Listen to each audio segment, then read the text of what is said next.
Hello, BookTube. I've got a tiny bit of mail for you today on a roasting hot Wednesday here in Boston.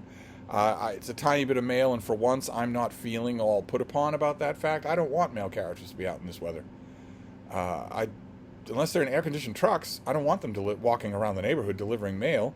The thermostat temperature is around 93, 94, 95 degrees Fahrenheit. But with the humidity and the nonstop sun and also the radial heating from the concrete and from the fact that it's been like this for 10 days, 15 days, it's much hotter than that. Just oppressive. So there's not much in the way of mail. What there is interesting. There might be more.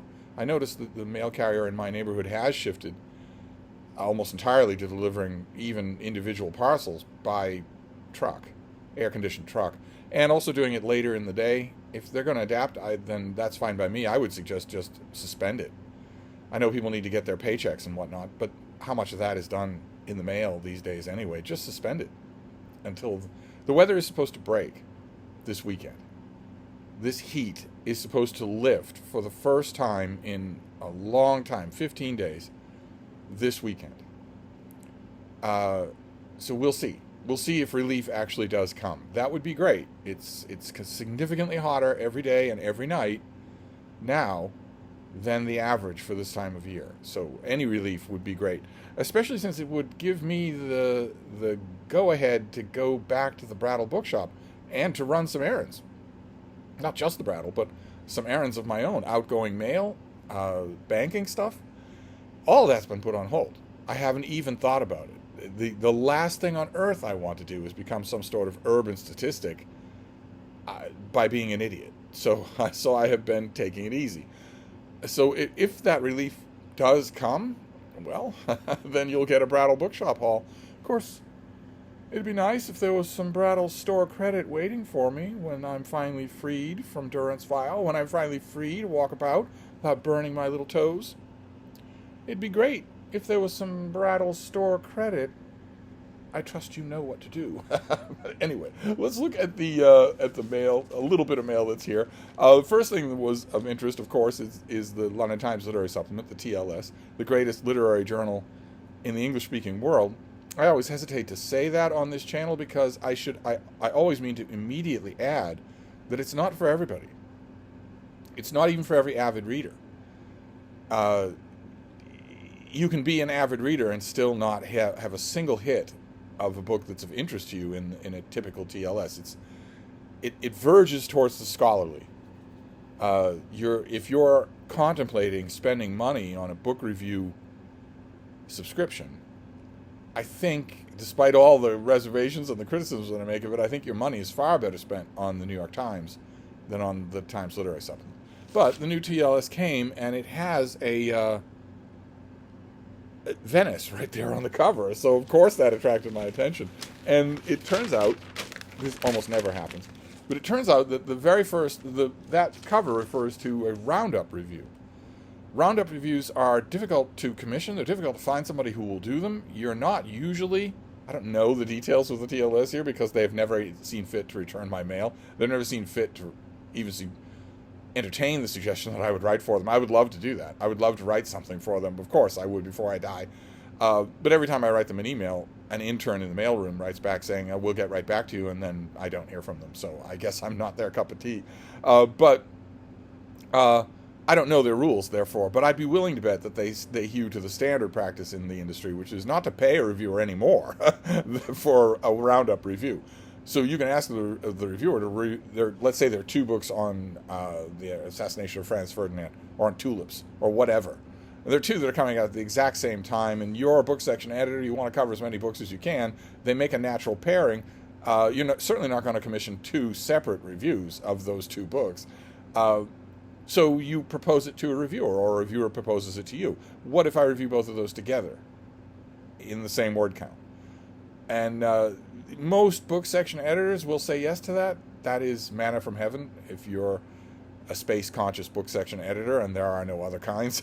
I myself have said yes to that sort of proposal many, many times, and I have also proposed that many, many times and done it.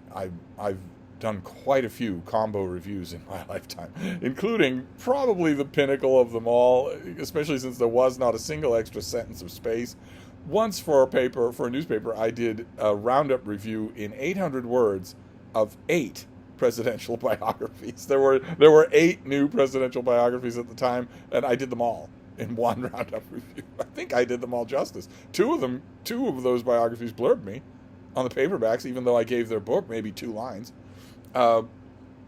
Nevertheless, the lead-off review here is by a Venice scholar. Larry Wolff is a Venice scholar. He's written a couple of scholarly Venice books, and he does 3. He does a roundup of 3 Venice books. He does a review of Dennis Romano's book Venice, the big new look at an ancient woodcut of Venice called A View of Venice, and Harry Friedman's book Shylock's Venice about the Jewish ghetto, Venice's famous Jewish ghetto.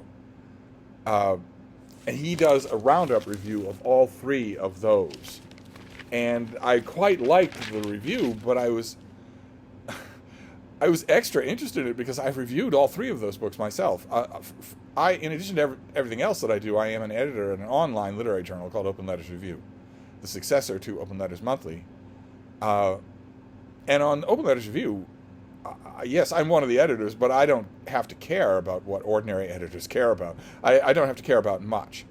An ordinary editor at the TLS or the London Review of Books or the LA Review of Books, if they get a book on Venice, if they get a new book on Venice and in April, and they like the cut of its jib, and they commission a reviewer, and they get a review, and they run it, they're not going to run a review of a new book on Venice that comes out in December.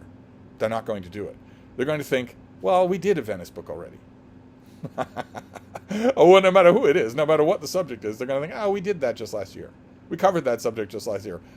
As if each book wasn't its own individual creature. They will do that, and they'll do it without hesitation.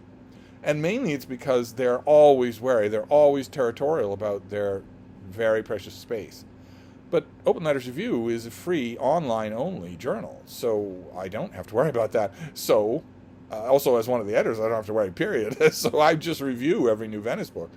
So I didn't lump these together into a roundup. I didn't need to. I reviewed all 3 of them in a full-length review. That's going to make Larry Wolff's review quite interesting to read, I think. And it looks like there'll be a lot of other interesting stuff in here, but one thing I found fascinating was in the back. This is the NB column, which is now written by MC, a carefully anonymous writer, MC. It's a roundup of bookish news and trivia and whatnot. It's not a review of anything. And it's not technically a column either, because it doesn't have a single subject or a single heading at all. And the lead item in this NB is about Alice Munro. And the shocking revelations that were made about her just recently, that she not only turned a blind eye to her own child's abuse at the hands of her own husband, but defended the husband. I've read up on that story. Of course, I have complicated reactions to the whole Alice Munro situation. I know I have seen what some readers are doing with it. They're very publicly, very, very sanctimoniously burning their bridges with this author that they previously loved.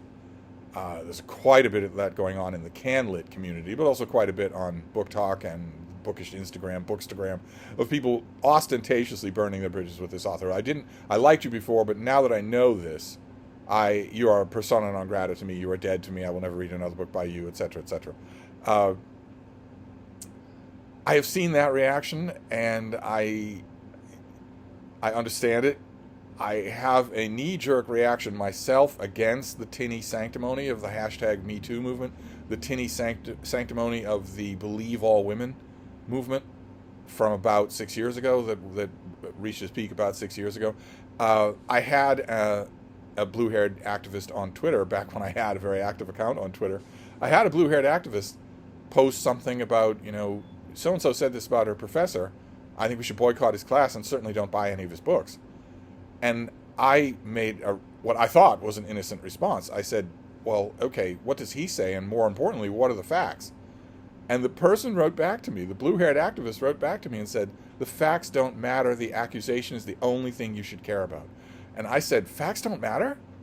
So anything that anyone says about someone else, provided the person who says it is a woman, must be taken at face value as absolutely true? What kind of a dystopia is that? And the person was not happy with that. Was rather vocally unhappy with that. What I thought was, I did not think I was saying anything controversial at all. That, no, you don't believe all men, you don't believe all women, you don't believe all marmosets, you don't believe any claim until you've seen the proof for it. So naturally, I have a little bit of a thin skin here. I'm perfectly willing to grant the grown child's version of events. And I didn't like Alice Munro to start with. So, but it isn't. I had considered that from the morality, the moralizing, the posturing standpoint of the 21st century. And keep in mind, when I say moralizing, the moral standpoint and the posturing standpoint, in the 21st century, those are the same. Just so that we're all on the same page here. All morality, all moral posturing in the 21st century is inherently fake because all of it is meant for public consumption. There's no such thing as private morality anymore. And if your moral stance, if your moral outrage or your moral approval doesn't come from a private place, if it comes only from a public place, from the desire to be seen, then it's inherently false. And you are a liar. So I've been waiting for the TLS to weigh in on the subject, and maybe they will in a fuller way. I would imagine that solicitations have gone out to a whole bunch of writers to reflect on this. Maybe not, but if I were an editor at the TLS, I would at least have floated that idea at an editorial meeting. I would have said, what do people make of this? Because it does raise a couple of interesting readerly questions. The foremost of which being, and the one that's been kicked around a lot on Bookstagram, the whole idea of separating the art from the artist. That whole idea is brought sharply into focus by this subject, because when someone on BookTube or Book Talk or Bookstagram, when someone says, I used to love the stories of Alice Munro and now I can't stand them anymore, I will never read them anymore, does that actually make sense? Alice Munro was not writing about her complacency in the face of child abuse. Her stories weren't about that. Does it make sense that you would have a reaction to her fiction for the whole of your life, and that reaction would now completely change? Your reaction to her as a public figure, your intention to, I don't know, buy an Alice Munro commemorative plate or whatnot. I guess what I'm really wondering is, I'm really, as always in these videos, I'm viewing them as conversations with my imaginary BookTube friends, and I'm wondering, does this change your own reaction to Alice Munro? Could you read her and enjoy her from now on? Or does the enormity of what she's accused of spoil that for you? I'm a little bit confused as to why that could be spoiled at all by anything. But if it can be, does this do it for you? I find it fascinating. And I don't know that the TLS won't write more about it. But it does get mentioned in the NB column. And I thought it was very, very interesting. The MC recapitulates the story of what has been accused and what has been quoted and whatnot. And then asks, does Skinner, that's the child, does Skinner's true story have anything to do with her mother's fictional ones? We know it will for many readers. There are some who have already confessed that they will now read Munro in a different light. And the vast majority of the people that I've seen on social media, on bookish social media, have said not that they will read her in a different light, but that they will never read her again. They won't return to anything they've loved by her again. The little piece here goes on to mention, only the other day we came across an essay called, quote, Alice Munro Was Bigger Than Canada, by Taija Eisen, published online by Walrus. Eisen rejoices in Munro's ability to resist inherited tropes and narratives about her native country, to transcend a constricting set of values in order instead to depict things such as what one critic terms youthful horniness. This is gutting. Eisen subsequently tweeted in light of Skinner's piece. I have so much respect for Andrea and for writing this, especially amidst a flood of pieces, including mine just last week, that missed this part of her mother's legacy. Close quote. And all that is very interesting, and you read it and then you move right on to the next bit in the TLS, and you might miss something in that mention in this column. You might miss something because it's not there. It's easy to miss, which is the columnist weighing in. The columnist offers no opinions. The columnist quotes and recites what's going on and then quotes an expert who is gutted without offering any opinions themselves, which is fine if you're a newspaper, but that is not the way of this column, usually.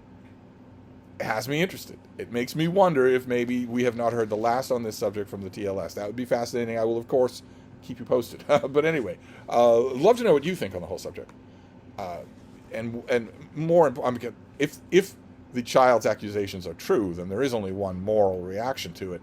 I absolutely do not trust people whose moral reactions are all public.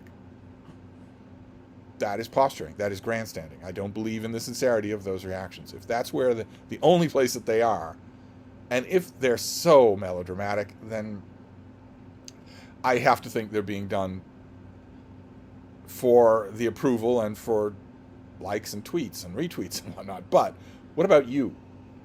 What about you? When you learn this story, and if you don't know the story, just Google Alice Munro. I'm sure it'll be the first 10 things that come up. It won't be her awards or her death or her literary merit anymore. It'll be this story. It'll be the first thing that comes up. Once you learn this story, does it change the way you think of Alice Munro? A lot of you liked her, I know, despite my warnings about her prose. I never knew anything about her personal life, nor cared. But what about the rest of you who did? Does this change things? And, it's not the only example. Neil Gaiman has also been, accusations have been leveled against him as well, another beloved literary figure. But anyway, let's move on to the mail. We just have a couple of packages here. Sorry very much for any humming in the background. The humming is the AC unit, which is, I am told, very old and very weak. It gets the job done, but there's no way I'm going to turn it off, even for the length of filming a video. There's no way that I am. Oh, fantastic. Okay. All right. This comes out in October. Oh boy. See, the Alice Munro thing, the Alice Munro story, the Neil Gaiman story, is a perfect example of the type of thing that I encounter all the time. It happens all the time, where I encounter a subject, a bookish subject of some kind, and I just want to have 10 of you over here on Friday. I used to have a gathering of friends every Friday almost without fail in winter or summer, and it was great. It was a great thing to do. It felt fantastic. I would fill the place with horrible greasy fried food. I would fill the place with horrible cheap red wine, and we would have fun until the wee small hours. I can't do that anymore. I don't do that anymore, but I'd love to know what you think about that subject, and I'd love to know what you think of this too. This is by Nick Harkaway, and it is called Carla's Choice. And it is a John le Carré novel. You might say, well, wait a minute. It can't be a John le Carré novel because he's not alive anymore. He's dead. So it can't be a John le Carré novel. And yet, there it is right there on the cover, and we can presume that is either Carla or Smiley on the cover. And Nick Harkaway is John le Carré's son. And this is the reason it's a John le Carré novel is because this is continuing in the world of the Smiley books, of the George Smiley books. So let's see what we have here.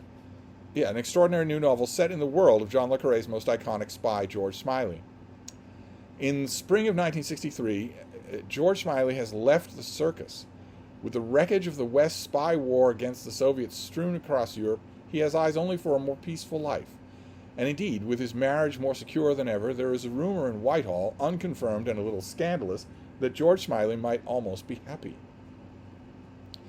But Control has other plans. A Russian agent has defected, and the man he was sent to kill in London is nowhere to be found. Smiley reluctantly agrees to one last simple task: interview Susanna, a Hungarian emigre and employee of the missing man, and sniff out a lead. But as Smiley well knows, even the softest steps in the shadows resound with terrible danger. Soon he is back there in East Berlin, on the trail of his most devious enemy's hidden past. This is set in the missing decade between two iconic installments in the George Smiley saga, The Spy Who Came In From the Cold and Tinker Tailor Soldier Spy. Between those two books, there's a gap of time. Nick Harkaway's Carla's Choice is an extraordinary, thrilling return to the world of spy fiction's greatest writer, John le Carré.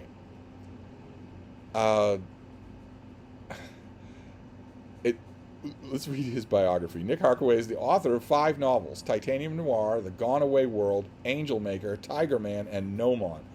All 5 of those books are really good, and Gnomon and Tiger Man are great. As well as nonfiction works about digital culture, the blind giant being human in a digital world. He is also a regular blogger for the bookseller's Future Book website. He lives in London with his wife, a human rights lawyer, and their 2 children. The author now does not mention that he's John le Carré's son. How unbelievable! What? The author info doesn't mention that. Okay, all right. That clearly is a choice. That is clearly Viking Penguin saying, well, better not to mention that. And the point I made about his novels is that Nick Harkaway is not just some opportunist who's cashing in on the John le Carré name. He's a really good writer. Quite different from his father in most ways on the page, but still really good. And of course, John le Carré is great. So what do we make of this? What do we make of this? Should this book exist? Will you read it? Would you read it? This is a John le Carré novel written by another author. So, I mean, it is pastiche fiction. This is wrong, right? Just in terms of actual reality, this is wrong. This is impossible. This is a lie. This is not a John le Carré novel. It's just set in the world of John le Carré, written by somebody else, somebody who's more intimate with John le Carré's writing than anyone. So, my Friday night question for you would be, what do we make of this? What do you make of this? Would you read it? Do you think it's legitimate, etc.? And B, I naturally want to know, Nick Harkaway has books under his belt. They are all really good, and they are distinct from his father. So is he going to try to write like John le Carré in this book? I don't know.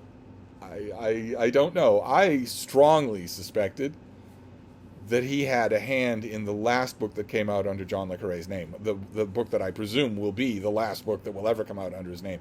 I reviewed that book and I made it pretty obvious in my review and also on this channel that I didn't think that it was only le Carré who was writing it. Nick Harkaway wrote the introduction to that book, and he mentions in that introduction something that is true, something that does happen to writers, where they will have that one book that just sticks like a corn seed in their back, and they can't get rid of it. They can't ever finish it. They can't ever quite be happy with it. They just keep going back to it and back to it. But it's never quite ready to send to the publisher, no matter how much of a payday that would be to do once the author is famous. And that's how Nick Harkaway characterized that last book, that is what it was for his father, and that he finished it, but what he was intent on finishing it, but what he found when he looked at it was that it was all but finished it anyway. It was just his father's perfectionism that stopped him from submitting it to his publisher as is. I didn't quite believe that, but it looked convincingly John le Carré. It sounded convincingly John le Carré on the page. Will this? There's no underlying stuff here. This is just made by Nick Harkaway.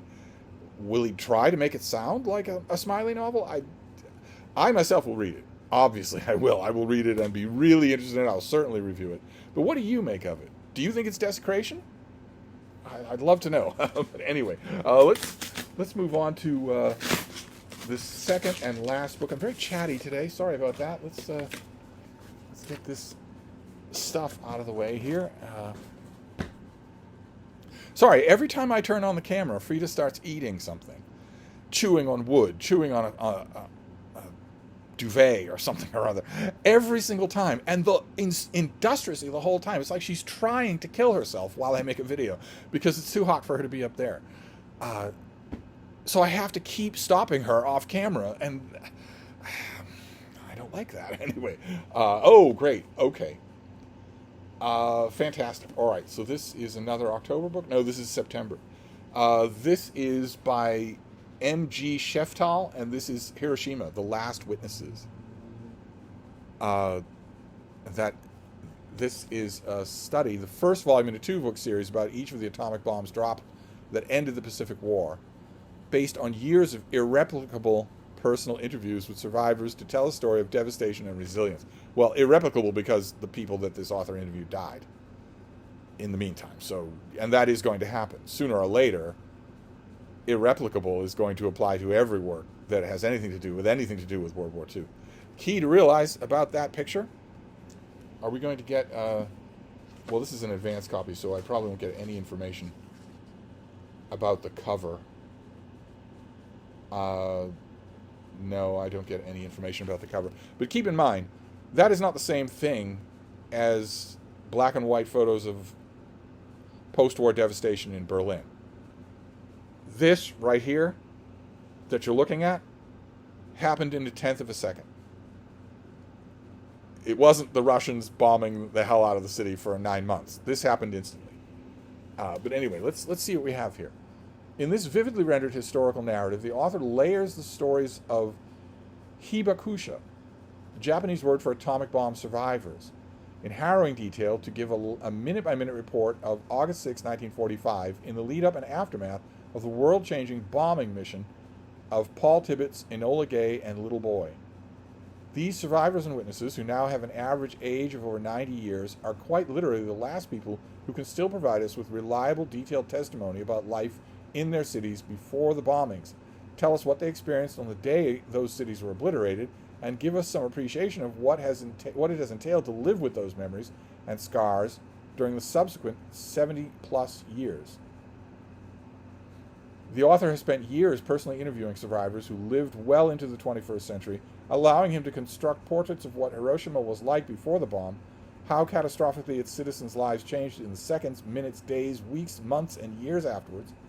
He stands out among historians due to his fluency in both spoken and written Japanese, and his long-time immersion in Japanese society that has allowed him, a white American, unheard-of access to these atomic bomb survivors in the waning years of their lives.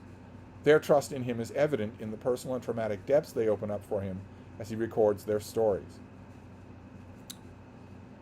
Okay, as he recounts their stories, it should say. He's not recording their stories. If you remember anything from 77 years ago, you remember it wrong. Now, I know you're going to say, well, if there's one thing I would remember in clear detail, it would be having somebody drop an atomic bomb on me. I don't agree. I'm hoping that there's a lot of research involved in this book, too, because just a compendium of nearly century-old memories, it'll be interesting. It'll certainly be interesting in a lot of ways, but to use the word record to imply that what these 100-year-old victims are saying now in the 21st century is in any way reliable, well, we'll see. We'll see, because this author's obviously done a huge amount of work here, and there'll be another volume for Nagasaki. I seem to remember, it's nagging at me now, when I read that description of survivors opening up to the author, there was a book like that, just about 6 years ago. I reviewed it. Of course, no details are coming to my mind now, but I remember it vividly. That's what it was about. It was about the author interviewing survivors and telling their stories. If I remember, I will try to find that review. I don't know how I would do it. I guess I would do it the same way you would. Just go to Google and type in my first name, my last name, and Hiroshima, and see what comes up. That I reviewed that book, and it was very similar to the description here. But anyway, this is going to be a big deal in September. This is going to be a huge deal. I'm going to write about it. I got 2 books today that I know I'm going to review, which is great. That's fantastic. So that is our mail for today. 2 winners. 2 books that don't have any of the fly-by-night nature to them. A perfect indication, Carla's Choice by Nick Harkaway, a John le Carré novel, and a big new book about surviving the atomic bombing of Hiroshima. Perfect indication of how the publishing industry changes the closer we get to autumn. The closer we get to the autumn buying season, big so-called real serious books start to be a little thicker on the ground. So only 2 for today because we only had 2 books, but 2 winners. So that's great. But anyway, I'm going to wrap this up. I went long as always, but I'll be back. Thank you, BookTube.